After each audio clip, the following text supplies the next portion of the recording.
Hello and welcome to Abhyudaya classes UP. आज के इस वीडियो में हम आपके लिए लेकर आए हैं नागरिक शास्त्र विषय का लेसन प्लान, जिसका टॉपिक है नगर निगम। जैसा कि पिछले वीडियोस में हमने भारतीय सेना का लेसन प्लान डिस्कस किया था और कहा था नेक्स्ट वीडियो में हम नगर निगम का लेसन प्लान लेकर आपके लिए आएंगे। तो आज हम देखेंगे नगर निगम का लेसन प्लान हमें कैसे बनाना है, कैसे लिखना है। चलिए देखते हैं।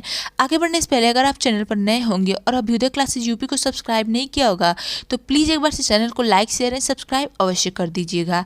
चलिए देखते हैं लेसन प्लान हमें लिखना कैसे है। सबसे पहले तो हम लिखते हैं पाठ्य योजना, फिर उसका हम संख्या लिख देते हैं। जैसे आप यहाँ पे देख सकते हैं पाठ्य योजना संख्या 28 लिखा है, क्योंकि ऑलरेडी हमने 27 लेसन प्लान पर डिस्कस कर लिया है। अगर आपको उसकी वीडियो चाहिए, अगर आवश्यकता होती है तो आप एक बार चैनल पर चेक कर सकते हैं, आपको हर टॉपिक पे लेसन प्लान मिल जाएगा। और हाँ, नागरिक शास्त्र विषय के अतिरिक्त जो हमारे अन्य विषय जैसे इतिहास, विज्ञान विषय, इन सभी विषयों पर भी आपको लेसन प्लान चैनल पर उपलब्ध है, मिल जाएगा।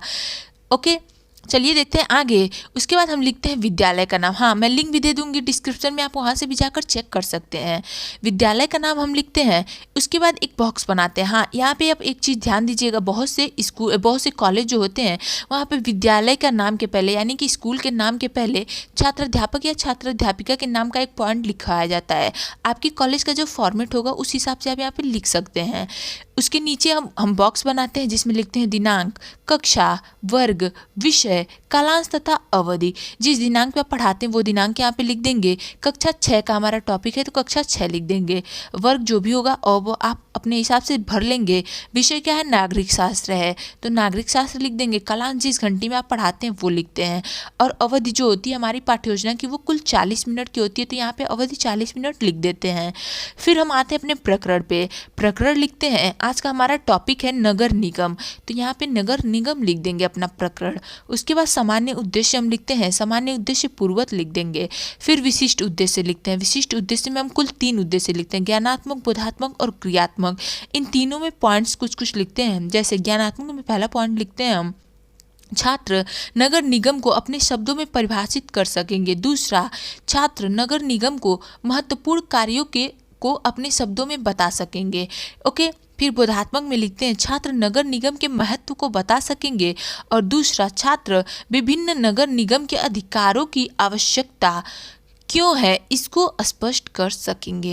ये हमारा बोधात्मक हो गया। फिर क्रियात्मक हम लिखते हैं छात्र नगर निगम के अधिकारों को चार्ट पर प्रदर्शित कर सकेंगे। ओके, इसके बाद हम सहायक सामग्री लिखते हैं। सहायक सामग्री में लिखेंगे नगर निगम को प्रदर्शित करता हुआ चार्ट। उसके बाद पूर्व ज्ञान लिखेंगे। पूर्व ज्ञान में लिखेंगे छात्र अपने नगर निगम के बारे में सामान्य जानकारी रखते हैं। ठीक है, यहाँ पे हमारा सहायक सामग्री पूर्व ज्ञान हुआ समाप्त। अब हम आते हैं अपने प्रस्तावना के प्रश्न की ओर। प्रस्तावना के प्रश्न हम हेडिंग लिखते हैं। यहाँ पे आप चाहें तो प्रस्तावना के प्रश्न भी हेडिंग लिख सकते हैं। इसमें एक बॉक्स बना देंगे जिसमें लिखेंगे क्रम संख्या। दूसरे में छात्र अध्यापक कथन। अगर आप छात्र अध्यापिका हैं तो छात्र अध्यापिका कथन यहाँ पे लिख देंगी। फिर छात्र छात्रा कथन हम लिखते हैं। इसमें हम कुछ प्रश्न करते हैं। जैसे पहला क्वेश्चन होगा हमारा, आप किस प्रदेश में रहते हैं? छात्र बताएंगे उत्तर प्रदेश में। आप जिस भी प्रदेश में होंगे उस हिसाब से यहाँ पे चेंज कर लीजिएगा, उत्तर प्रदेश में। दूसरा, उत्तर प्रदेश में कितने जिले हैं? छात्र बताएंगे। फिर छात्र छात्रा कथन में छात्र छात्रा का जो भी उत्तर होता है वो आप लिख देते हैं, उत्तर यहाँ पे लिख देंगे। फिर तीसरा आप क्वेश्चन करेंगे आपके जिले का क्या नाम है? अगर गोरखपुर जिला जैसे हमारा है तो हमने यहाँ पे गोरखपुर लिखा है। आपका जो भी जिला होगा उस जिला का नाम यहाँ पे आप अपने हिसाब से चेंज कर लीजिएगा। फिर चौथा क्वेश्चन है हमारा, गोरखपुर जिले की साफ सफाई की व्यवस्था कौन करता है?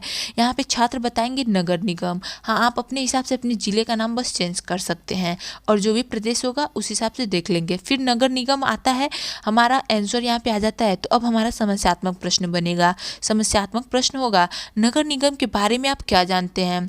यहाँ पे छात्र मौन हो जाएंगे, यहाँ पे आप समस्यात्मक लिख देंगे। फिर हम उद्देश्य कथन पे आते हैं। उद्देश्य कथन हेडिंग लिखते हैं। इसमें लिखेंगे आज हम लोग नगर निगम के बारे में विस्तृत अध्ययन करेंगे। ठीक है, अब हम आते हैं अपने प्रस्तुतिकरण पे। प्रस्तुतिकरण हेडिंग लिख देंगे ऐसे। इसमें भी एक बॉक्स बनाएंगे जिसमें लिखते हैं क्रम संख्या। दूसरे में शिक्षण बिंदु। फिर छात्र अध्यापक है तो छात्र अध्यापक कथन, छात्र अध्यापिका है तो छात्र अध्यापिका कथन। उसके बाद छात्र कथन लिखेंगे और आखिरी वाले में हम श्यामपट्ट कार्य लिख देते हैं। श्यामपट्ट कार्य में जो भी आप श्यामपट्ट कार्य करते हैं वो उसमें लिख देते हैं।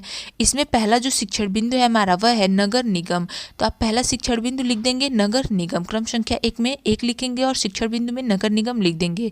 इसमें कुछ प्रश्न करते करते हैं, जिसमें पहला प्रश्न है हमारा, क्या आपने ऐसे बच्चे देखे हैं जो कभी स्कूल नहीं जाते हैं? छात्र बताएंगे हाँ, तो आप हाँ लिख देंगे यहाँ पे। फिर दूसरा क्वेश्चन करेंगे, नगर निगम क्या है? छात्र यहाँ पे मौन हो जाएंगे। फिर स्पष्टीकरण देंगे हम, स्पष्टीकरण हेडिंग लिखेंगे, इसमें लिखते हैं, बच्चों, हमारे संविधान में प्रत्येक नगर में चुनाव प्रक्रिया से अपने नगर निगम चुनने का अधिकार है, जिसकी जिम्मेदारी उस नगर को सभी समस्याओं को दूर करते हुए विकास करना है। या आप स्पष्टीकरण दे देंगे। हाँ, एक चीज़ आप ध्यान रखेंगे, अगर आप चाहें तो और भी स्पष्टीकरण इसमें बढ़ा सकते हैं। अपने पास से आपको जो उचित पॉइंट लगते हैं, आपको लगता हो हाँ इसको ऐड करना चाहिए, बच्चों को बताना चाहिए, वो आप अपने हिसाब से थोड़े बहुत चेंजेस कर लेंगे। ओके, यहाँ पे जानबूझकर स्पष्टीकरण बहुत लोग छोटे लिखते हैं, क्योंकि जितना स्पष्टीकरण आप लिखेंगे, जितना पाठ्य योजना में लिखते हैं, उतना आपको तैयार करके टीचिंग भी करना रहता है। तो आप उतना ही लिखते हैं जितना आप तैयार कर सकें और तैयार करके पढ़ा भी सकें। ओके, उसके बाद हम आते हैं अपने दूसरे शिक्षण बिंदु पे। हाँ, श्यामपट्ट कार्य वाले बॉक्स में आप जो भी स्पष्टीकरण देंगे और पढ़ाएंगे, इसके बाद जो भी श्यामपट्ट कार्य करेंगे ये पढ़ाते वक्त, वो आप श्यामपट्ट कार्य वाले बॉक्स में इधर लिख देते हैं।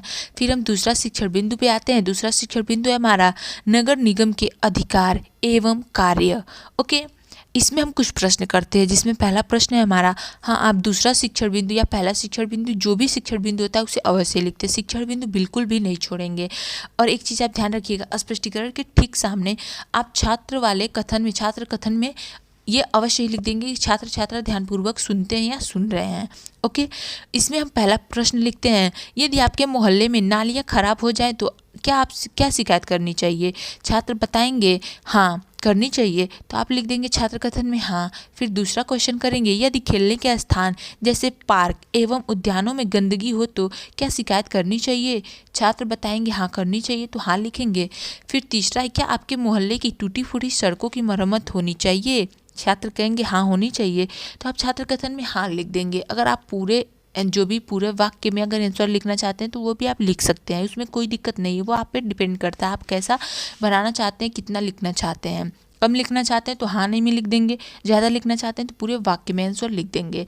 फिर अपना समस्यात्मक क्वेश्चन करेंगे, आप अपनी समस्या किससे कहते हैं? यहाँ पे छात्र हाँ नहीं में जवाब नहीं देना है तो मौन हो जाएंगे, तो यहाँ पे आप मौन लिख देंगे। ओके, उसके बाद स्पष्टीकरण देंगे। आप स्पष्टीकरण हेडिंग लिखेंगे, उसमें लिखते हैं, बच्चों, नगर निगम के चुने हुए सदस्य अपने ही बीच में से एक मेयर को चुनते हैं, जिसकी अनुपस्थिति में नगर निगम का कार्य सरकार द्वारा नियुक्त मुख्य विकास अधिकारी करते हैं कहते हैं। ठीक है, तो जैसा कि अभी मैंने जस्ट आगे कहा कि आपको और भी स्पष्टीकरण लिखना है। अगर आपसे तैयार हो जाता है और भी स्पष्टीकरण लिखना चाहते हो, ये आप पे डिपेंड करता है आप कितना तैयार कर सकते हैं, कितना लिखना चाहते हैं, कितना लिख सकते हैं। उस हिसाब से आप यहाँ पे कुछ और भी पॉइंट्स आप बच्चों को बताना चाहते हो, जो आपको लगता हो हाँ इसमें ऐड होने चाहिए, मुझे ऐड करना चाहिए, वो आप ऐड कर सकते हैं अपने पास से भी, उसमें कोई भी दिक्कत नहीं है, आप पे निर्भर है। ओके, इसके बाद हम अपना श्यामपट्ट कार्य आप यहाँ पे देख सकते हैं, श्यामपट्ट कार्य कर लेंगे। ठीक है, अब हम आते हैं अपने मूल्यांकन के प्रश्न या पुनरावृत्ति के प्रश्न की ओर। मूल्यांकन के प्रश्न और पुनरावृत्ति के प्रश्न की ओर आगे बढ़ने से पहले अगर आप चैनल पर नए होंगे और अभी तक अभ्युदय क्लासेज यूपी को सब्सक्राइब नहीं किया होगा तो प्लीज़ प्लीज़ प्लीज़ एक बार से अभ्युदय क्लासेज यूपी को सब्सक्राइब, लाइक एंड शेयर अवश्य करिएगा। ओके, देखते हैं मूल्यांकन के प्रश्न। इसे बहुत से कॉलेज में पुनरावृत्ति के प्रश्न भी लिखवाया जाता है। आपके कॉलेज का जो फॉर्मेट होगा उस हिसाब से आप यहाँ पे चेंज कर लेंगे। इसमें हम कुछ प्रश्न लिखते हैं, जैसे पहला प्रश्न है हमारा, नगर निगम के संगठन के बारे में बताइए। दूसरा, नगर निगम के कार्य बताइए। तीसरा, नगर निगम के महत्व बताइए। और चौथा क्वेश्चन है, नगर निगम के आय का स्रोत बताइए। ये हो जाएगा हमारा पुनरावृत्ति के प्रश्न या मूल्यांकन के प्रश्न। फिर हम लिखते हैं गृह कार्य। गृह कार्य में लिखेंगे, नगर निगम के सदस्यों का चुनाव कैसे होता है। ये आप लिखकर लाएंगे, ये मतलब कि ये गृह कार्य आप दे देंगे कि नगर निगम के सदस्यों का चुनाव कैसे होता है, सभी छात्र लिखकर लाएंगे, यहाँ पे आगे ऐड कर लीजिएगा। ओके, सो गाइस, आज की वीडियो में बस इतना ही। मिलते हैं अपने अगले वीडियो में, जिसका टॉपिक होगा हमारा जिलाधिकारी। इस पर हम चर्चा करेंगे, इसका पाठ्य योजना में कैसे लिखना है इसको देखेंगे। तब तक के लिए चैनल से जुड़े रहें। जाते वक्त अभ्युदय क्लासेज यूपी को लाइक चैनल सब्सक्राइब अवश्य करते जाइएगा। इन वीडियो पसंद आई हो तो, और जो भी उसमें आपको दिक्कत होती हो, कुछ भी अगर किसी टॉपिक पर लेसन प्लान चाहिए तो कमेंट बॉक्स में भी आप बता सकते हैं। मिलते हैं अपने नेक्स्ट वीडियो में। Thank you.